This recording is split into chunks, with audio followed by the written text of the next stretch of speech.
Masa depan Baradae hancur, Ferdy Sambo menangis telah libatkan anak buah dalam tewasnya Brigadir J.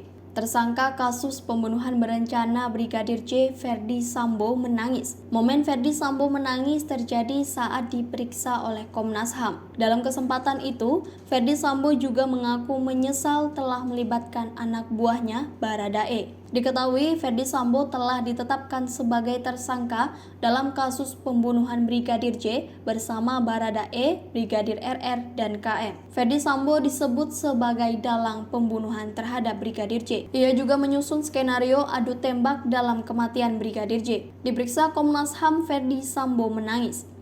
Irjen Ferdy Sambo disebut menyesal melibatkan Baradae dalam kasus pembunuhan Brigadir J.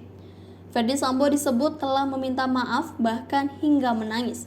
Hal ini disampaikan oleh Ketua Komisi Nasional Hak Asasi Manusia atau Komnas HAM, Ahmad Taufan Damanik. Taufan menyebut dirinya telah bertemu dengan Ferdy Sambo dan berbicara secara mendalam. Dalam perbincangan tersebut, Taufan menyampaikan soal nasib Baradae yang kini menjadi tersangka pembunuhan. Taufan menyebut masa depan Baradae hancur setelah terlibat kasus pembunuhan yang didalangi oleh Sambo. Padahal semestinya Baradae menikmati masa mudanya dan meniti karirnya sebagai polisi.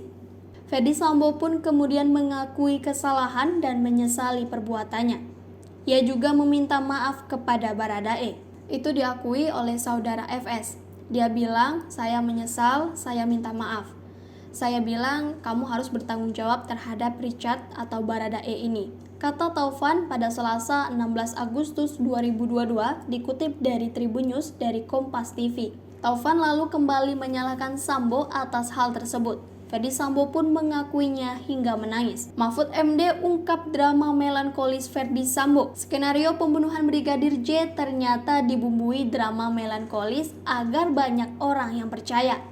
Menko Polhukam sekaligus Ketua Kompolnas Mahfud MD membongkar drama yang dibuat Irjen Pol Ferdy Sambo untuk membuat orang percaya skenarionya. Mahfud MD mengatakan, sebelum rilis peristiwa kematian Brigadir J, ada adegan Ferdy Sambo menangis-nangis di ruang kerjanya. Mabes Polri awalnya merilis Brigadir J meninggal dengan skenario baku tembak. Kompolnas bahkan sempat percaya pada skenario Ferdy Sambo.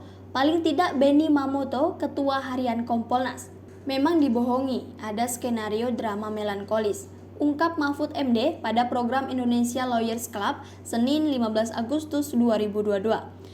Masih menurut Mahfud MD, sebelum diumumkan meninggalnya Brigadir J, Ferdy Sambo memanggil sejumlah orang. Pada hari Senin sebelum peristiwa diumumkan, Pak Sambo memanggil beberapa orang, termasuk dari Kompolnas 1 orang dipanggil, ungkap Mahfud MD. Pada saat wakil Kompolnas datang, Ferdy Sambo hanya menangis sambil teriak-teriak. "Saya ini dizolimi, istri saya dilecehkan. Dia terus nangis gitu, tidak menjelaskan hal lain," kata Mahfud MD yang telah mengorek keterangan dari wakil Kompolnas yang hadir saat itu. Tak hanya dari Kompolnas yang dipanggil Ferdy Sambo untuk bisa melihat tangisannya. Setidaknya ada 5 orang diciptakan prakondisi agar orang percaya dengan kondisi itu, kata Mahfud MD. Mahfud MD juga telah meminta keterangan dari 5 orang yang kala itu dipanggil Ferdy Sambo. "Saya sudah cek pada semua orang yang dipanggil. Kalimatnya sama, cuma nangis mondar-mandir di meja," jelas Mahfud. Selain itu, ada kalimat juga yang dilontarkan Ferdy Sambo agar orang percaya kepadanya. "Kalau saya ada di situ, saya tembak sendiri sampai mati lebih parah," kata Mahfud MD, mengutip teriakan Sambo yang dia dapat dari orang-orang yang datang menemuinya. Sejak itu, ujarnya akhirnya semakin kuat kesimpulannya bahwa yang terjadi bukanlah baku tembak di antara ajudan. Belakangan memang tergambar bahwa yang terjadi di rumah dinas itu bukanlah baku tembak seperti cerita pertama yang disampaikan oleh polisi. Peristiwa sebenarnya adalah pembunuhan berencana dengan otak pelaku utama adalah Irjen Pol Ferdy Sambo.